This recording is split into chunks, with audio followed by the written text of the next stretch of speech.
Le PSG tape du poing sur la table à propos d'une folle rumeur sur la vente potentielle du club. La décision totalement inattendue de Luis Enrique et Kylian Mbappé qui prend cher encore dans les médias espagnols mais qui s'apprête à sortir du silence. Interview déjà enregistrée. Abonne-toi, le journal du foot, ça commence maintenant.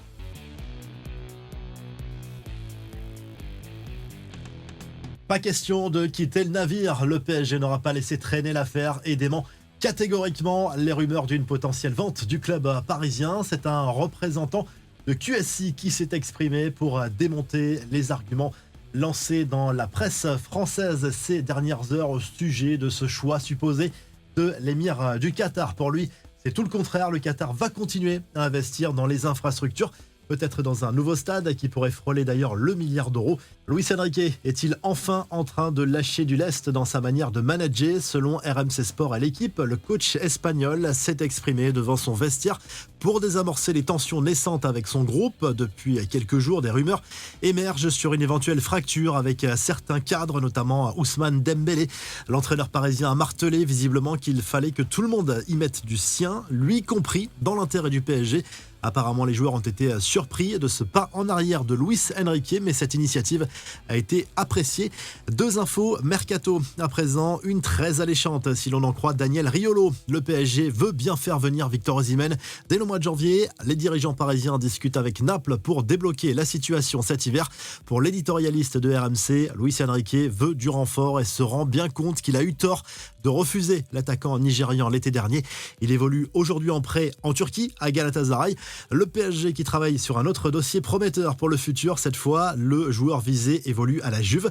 Il s'agit du jeune talent turc Kenan Yildiz. Manchester United, Liverpool et Arsenal seraient également sur le coup. À l'actu du Real Madrid avec Kylian Mbappé qui va sortir du silence, l'attaquant français a accordé un entretien exclusif qui sera diffusé ce dimanche dans Click, l'émission de Canal+ animée par Mouloud Achour. Son dernier entretien exclusif remonté au mois de janvier dans un numéro d'envoyé spécial. Il y a très peu de fuites sur cet entretien. On sait a priori qu'il n'y aura pas de règlement de compte avec le PSG ou Nasser El Khelaifi.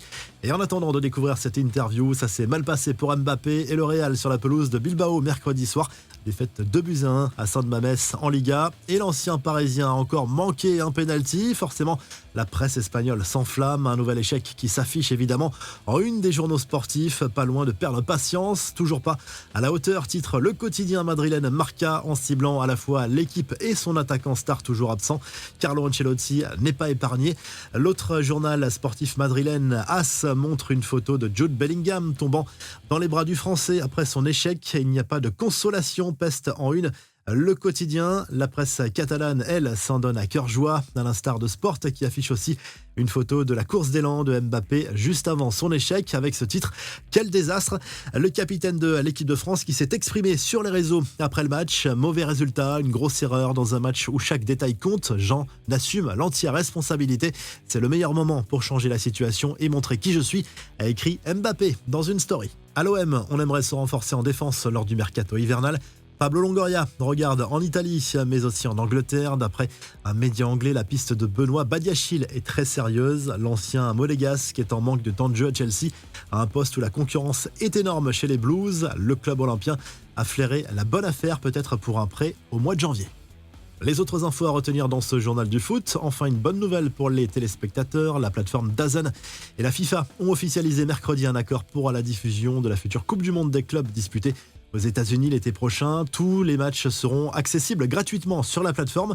Les droits pourraient être sous-traités éventuellement, mais seulement auprès de chaînes de télévision gratuites dans chaque pays. La réponse en forme de tacle de Pep Guardiola devant les médias anglais qui ont fait un parallèle entre sa carrière, sa personnalité et celle de José Mourinho, lui aussi auteur de gestes d'humeur contre les fans de Chelsea il y a quelques années, comme le technicien de Manchester City ce week-end à Liverpool. Pour le titiller en conférence de presse, des journalistes lui ont demandé s'il n'avait pas peur que ce geste, qui avait coïncidé avec le déclin du Portugais en Première Ligue, ne provoque à son tour le sien. Réponse: je ne le souhaite pas, même si on se ressemble un peu avec José, mais lui a 3 titres de champion et moi 6, a lâché Guardiola. Avec un grand sourire, on se quitte comme chaque jour en vidéo. Abonne-toi, le journal du foot revient très vite.